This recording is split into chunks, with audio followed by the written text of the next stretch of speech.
Welcome back to another video I have for you guys here today. Today I'm going to be going over my thoughts and opinions about the Philadelphia Eagles draft. I'm sure you guys all know this by now, but I am a Philadelphia Eagles fan. You can kind of tell by the jersey. I have an Eagles thing right over there on my wall. I have an Eagles comforter that I've had since I was like 12, and I just haven't gotten a new one. But I should definitely say this before I say anything else. Like, I'm not an expert by any means, not even close, right? Like, I'm kind of an idiot most of the time. So if you want to see like a much smarter Eagles fan who knows a lot more about these prospects talk about the draft, definitely go watch C4's video where he breaks everything down. Also, if you end up enjoying what you see here, I'd greatly appreciate it if you can hit that like button down below. And if you have not already, I would also appreciate it if you can hit that subscribe button. In the description of all my videos, there's a link to my Twitter, Discord, and second channel. So if any of those interest you, you can find those down below. But now let's get into my thoughts and opinions on the draft. So in the first round with the 21st overall pick, the Eagles selected Jalen Reagor, wide receiver out of TCU. Now last season, as pretty much everyone should know, or at least have a decent understanding of, the Eagles had a terrible wide receiving core once all the injuries hit and everything like that. The team was horrible at creating separation. I saw this one graphic like recently, and it was for quarterbacks, and it was showing like the average distance between the targeted receiver and a defender. And Carson Wentz had such a small value, which leads me to believe that there was like almost always some kind of defender near where the receiver was. Which again kind of alludes to the fact that the Eagles receivers are horrible at creating separation and creating space. You know, they of course had drop issues as well. Like the fastest receiver on that team was probably Nelson Agholor, of course without Deshaun Jackson. And you know what Nelson Agholor is great at doing. Alshon Jeffrey didn't seem the same. He seemed very slow and sluggish. Some injuries, you know, didn't help him out at all. Greg Ward was on the team. Like, he was pretty productive, I guess, but the team didn't have a good receiving core. That's pretty common knowledge. So I fully expected the Eagles to take a receiver in the first round. That's exactly what they did. I'm all for this draft pick. You know, Jalen Reagor is a really fast player. Like, I know his combine wasn't fantastic, whatever, right? He plays really fast. I don't watch too much tape, but what I've seen of him, he seems so much faster than what his combine grade showed. I know he can play on the boundary, he can play in the slot, so I don't know where exactly he's going to fit on the team right now, but he's a good deep threat as well. I'm excited to see Carson Wentz chuck it up to him and for him to get behind defenses and whatnot. I know people like to bring up as well that he had some drops this past season, but I saw a table recently that showed the catchable pass percentage of college receivers' targets, and I'm pretty sure Reagor was like second or third last, meaning that the passes thrown his way were horrible. It was like 60-something%, maybe in the 50s. I don't remember the exact number. But he did not have good quarterback play, and I don't really think drops seem to be an issue for him. I at least hope that's the case, because that's obviously the last thing the Eagles need right now. Now, in the second round here, this was probably the most surprised I've been in a very long time. Now, aside from like kicker, punter, fullback, and long snapper, I think quarterback was like the position I thought the Eagles were least likely to draft in the second round, but they went ahead and did that. They got Jalen Hurts, quarterback out of Oklahoma. Now, I don't think Jalen Hurts is necessarily a bad player by any means. Like, it's not like I'm here wishing he doesn't do well in the NFL or anything crazy like that, right? Like, I want him to have a good career, especially being an Eagles fan. I want him to have a fantastic career on this team, but I just don't understand the draft pick, right? Now, I don't think he was drafted to just be a backup, because if that's the case, that is a terrible pick. I don't think you should draft a backup quarterback that high unless you can flip him around for a draft pick in the near future. Maybe that's the plan. But I think the Eagles could have waited until much later, maybe even landed like Jake Fromm later in the draft to get like a solid backup. If you are worried about Carson Wentz's injury problem, then you can target a backup like that. There's even some other options they could have went with. Jake Fromm was just the first one I thought of. But assuming that the Eagles just don't want Jalen Hurts to be a backup, they probably want him to be like a gadget kind of Taysom Hill sort of player, and I still don't know how I feel about all that, right? Like, Taysom Hill's a good player. He does his role super well. He's a very unique player, obviously super versatile, but I'm not exactly sure how much value that sort of position even has. Like, I'm looking at Taysom Hill's stats here, and he had 6 touchdowns last year, which is definitely, you know, a good number to have, and I know touchdowns aren't absolutely everything. Like, I know Taysom Hill has some reps on special teams, and there's definitely some value there.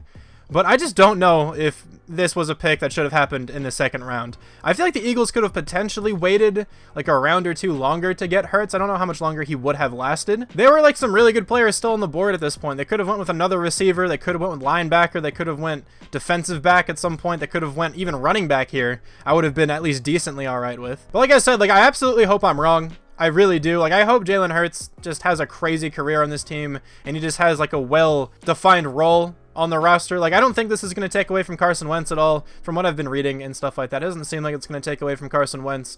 It definitely seems like it's going to be a Taysom Hill sort of situation, which is cool. It's definitely cool, but I do still think the second round's a little bit high for that sort of player. Let me know what you guys think about this in the comments. Of course, on Twitter, people were flaming the Eagles, saying this is the worst pick in the draft. It very well could be. Like, it could turn out to be the worst pick in the draft. I don't know. But I do think there's at least some upside to this. I'm trying to be optimistic, man. Okay. I'm doing my best to be optimistic. But yeah, it was just like a really strange pick to me more than anything like that. I think I was more surprised than I was like disappointed, because I just did not think this was going to happen in the slightest. Now let's move on to their next pick. They got Davey Taylor, linebacker out of Colorado. Now the Eagles really badly need linebacker help too, and I'm glad they at least targeted a linebacker fairly early in the draft. He ran like a 4.49 at the combine. I think he ran a bit faster than that at his pro day as well. So I'm definitely for this pick, but from what I've seen, he kind of seems like a project sort of player. I'm not sure how many snaps he's going to play year one, but hopefully he can develop. I've also heard he has a decently high ceiling, so I definitely hope that is what happens. Hopefully he can reach that ceiling, maybe even surpass it.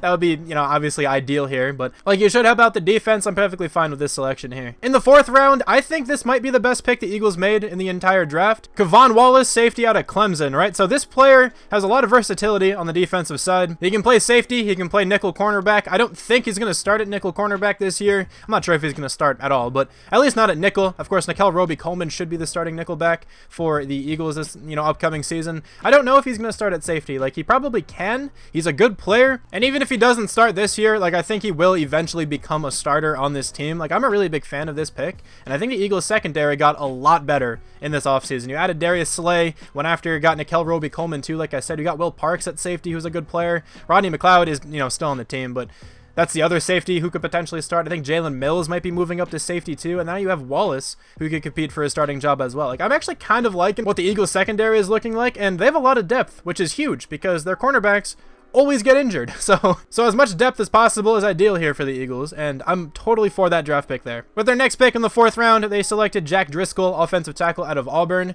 I don't know all that much about this player, but what I do know is that he's rather versatile as well. He can slide around the offensive line, and I'm all for drafting offensive linemen. Like, backup offensive linemen are always super useful, especially if you're the Eagles and your offensive linemen get hurt pretty frequently. Of course, Brandon Brooks has, you know, anxiety that sometimes inhibits him from playing, so if he does have to, you know, be out for a game or whatever to take some kind of break, Driscoll hopefully can you know, plug in at guard. Obviously he's not going to be as good as Brandon Brooks. Brandon Brooks is one of the best guards in football, but Driscoll's a good player. I'm perfectly okay with this pick as well. I think the Eagles did super well on day 3 of the draft, and I think that's kind of consensus at this point. It just seemed like a lot of people thought they messed up early on, which is fair. I can understand the criticism, but at least, you know, day 3, I think they did super well. They went after another receiver, John Hightower, another speedy receiver. I'm going to skip one pick to talk about another receiver too. Quez Watkins, they got another speedy receiver. And then also, they traded away, they didn't trade away, they swapped 6th round draft picks, I think, with the 49ers to get Marquise Goodwin. Yeah, according to Adam Schefter here on Twitter, the 49ers got the 190th pick, which is the 6th round draft pick,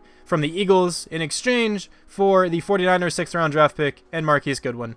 I'm really okay with that trade. I'm actually a really big fan of that, right? They didn't really give up anything. They moved back 20 spots and just picked up an insanely fast receiver. Reading the comments of those tweets and whatnot, a bunch of 49ers fans were saying that Marquise Goodwin is not a good player. He's injury prone, doesn't really do anything. And if he could just produce like a little bit, I think this trade was 100% worth it. It's not like the Eagles really got rid of much at all. They moved back just 20 spots, like I said. They didn't get rid of any other draft pick. And if anything, Marquise Goodwin is just more speed on this offense that defenses have to look out for. And I think just him being on the field is like a threat enough to take a player maybe away from Zach Ertz or Dallas Goedert or Alshon Jeffrey, like the not as fast players on the team. Because now this offense has a ton of speed, right? So I talked about very shortly that John Hightower, they drafted him. I'm not exactly sure he was going to make the final roster, of course, but just thinking about who they drafted and acquired and whatnot. Reagor's really fast. Hightower's fast. Watkins is fast. Goodwin's fast. And they also have, you know, Jalen Hurts. He can move too, but in a kind of different way. I'm comfortable with these late round receiver selections in that trade. Like, I think that trade's going to pay off decently well. Like I said, like, even if he doesn't, you know, produce too well, even if Goodwin doesn't produce all that well, it's not like the Eagles really took that big of a risk on him. You know, they didn't really give up too much, and I think he can at least score a couple touchdowns this year, and I think that's worth it. Like, he may even do more. Like, he has some decent upside being that fast. And with Carson Wentz having a cannon, like, I think that's a pretty good fit with Marquise Goodwin. I'm excited to see him, you know, on the team. Now in the 6th round here, the Eagles ended up selecting Sean Bradley, a linebacker out of Temple, so he's local, which is cool.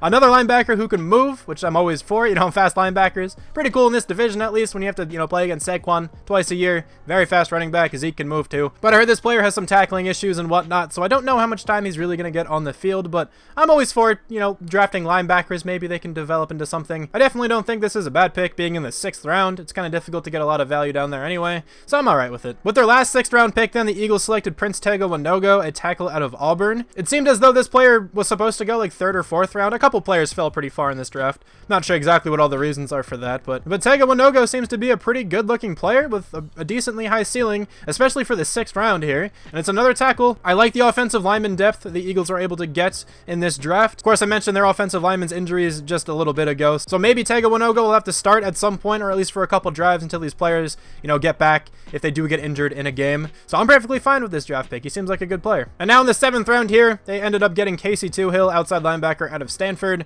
I know nothing about this player. I don't know a lot about many of these guys, to be honest. I had to look up quite a bit, like when they were drafted, just to see what they were looking like. Toohill seems to have a good athletic profile. He's an edge rusher, so maybe he can rotate in every once in a while. I know the Eagles love getting defensive lineman depth, which is nice because then their better pass rushers and run stoppers and whatnot are not completely out of breath all the time if they just keep rotating guys in and out.